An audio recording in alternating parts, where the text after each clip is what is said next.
Hi everybody, Tammy here, and I decided to come on tonight and share a card that I actually started putting together tonight after I was finished working.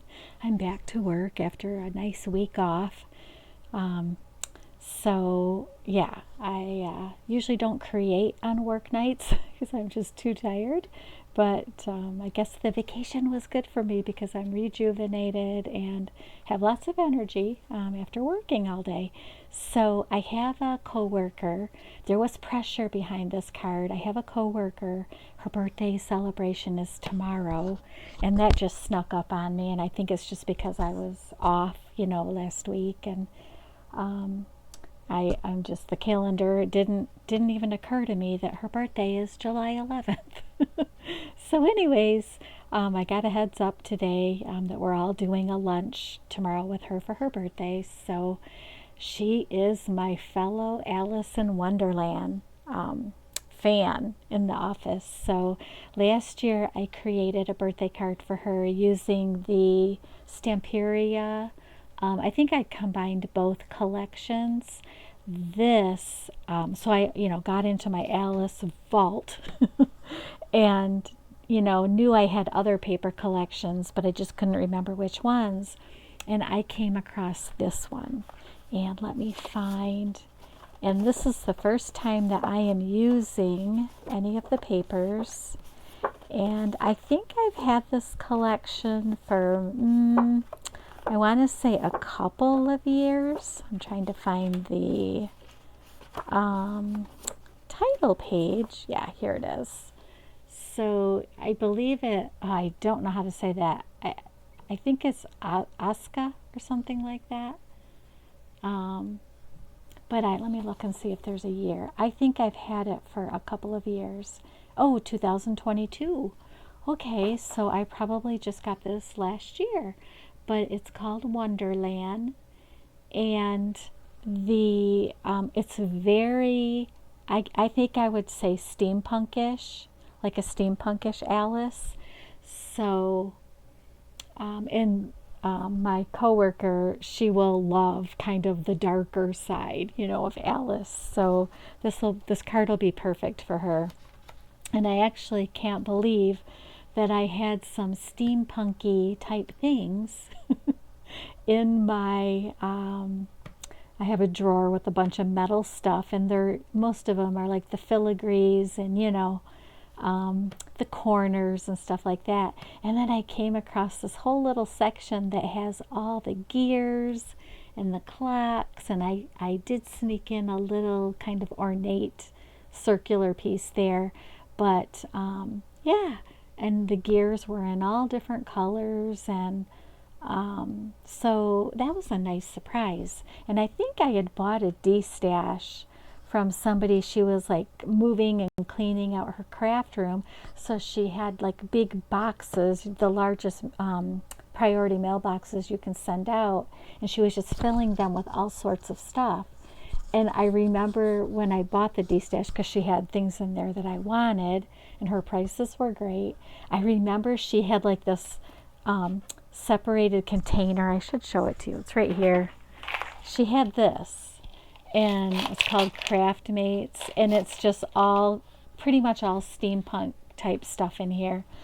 And when I saw her pulling that out of the box, to show the D-stash, I'm like, oh, I'll probably give that to somebody else. I don't need that. But, I, of course, took it. And look, so you just never know what you're going to use in your stash. So keep all of your stuff because I really never thought I would use that kind of stuff ever. But for this card, I think it's perfect. So see, Alice is definitely kind of a dark Alice, very steampunkish, and I love the look she has on her face. It reminds me of my coworker. I love her to death. She has the best personality, but she reminds me of her so much. So in a good way, in a totally good way. But I didn't have to do much at all on this card. In fact, I didn't really do anything except add the little embellishments because the paper is so pretty. So I just went around the edge of the cardstock and I used the salvage patina. I liked how that kind of looked going around the cardstock. And then I used a piece of, this looks like salvage patina color, cardstock, and then a piece of purple to pull out that hat, and then the chair that she's sitting in to pull out those colors. And then I think the gears and the clock there, pull out these colors here. So, and then I did it on gold pearlescent paper for the base of the card. And then I just have it very simple on the inside because everybody in the office will be signing it tomorrow for her.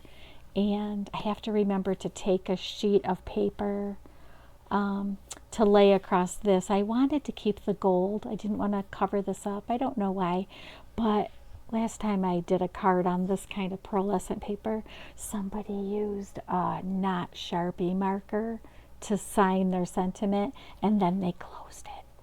And then when I went to collect the card, there was like smeared, the worst thing ever that can happen when we spend time making cards. So tomorrow I will be taking it to each person's office, standing there, handing them a Sharpie, having them, I won't watch them as they're signing it because some people get nervous about what, their sentiment is that they want to say or whatever.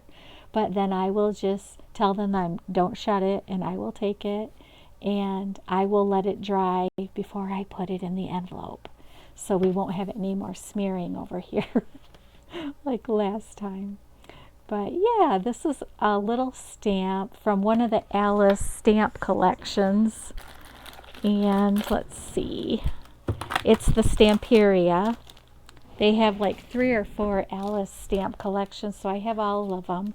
And you can actually say happy birthday to you, or you can change it up. And I just did the happy birthday this year. I think I did the happy birthday to her last year just to be kind of funny. But yep, and then the back is just plain. I just did my stamp, handmade stamp. You can barely see it, and I kind of like it that way when I make cards. I kind of like it to fade into the paper a little bit. So, and then I made an envelope. I have the 6x6, and then I have the big 12x12. And so I picked out, a pretty cool page that I thought would be a neat envelope. And it's got some of our little characters here. And then this actually looks like a book spine or something. Probably the Alice book. And then, so it made a good envelope. And the card fits fine in here. It's got a lot of room. And yeah, I just think that's so cute. And then I have, from their collection, I got some of the washi tape. So I will tape it closed with the Alice in Wonderland washi tape. So, and then, okay, so I showed you that. And you know what? If you want to see a flip through of the paper, I'll do that. Just leave a comment, and I'd be happy to come back and do it. I'm kind of in a hurry right now to get this done and get things ready to go back to the office tomorrow. I was remote today, so it was nice. But I got in the mail the new recipe stamp from Diana Markham Stamps from Adorn It. And this is the cute little add-on stamp. This is just adorable.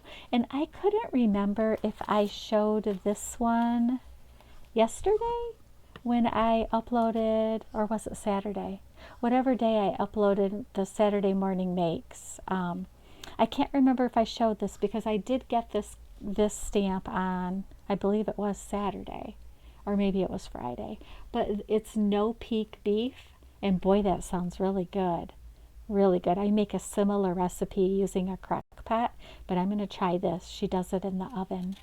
And then it has these cute little, look at the daisies, and then the little old-fashioned milk. What are these called? They're called something. We have one from my husband's mother, actually out in one of our gardens. What's it called? Milk jug? Not milk jug. Anyways, look, it's got the little daisy farm.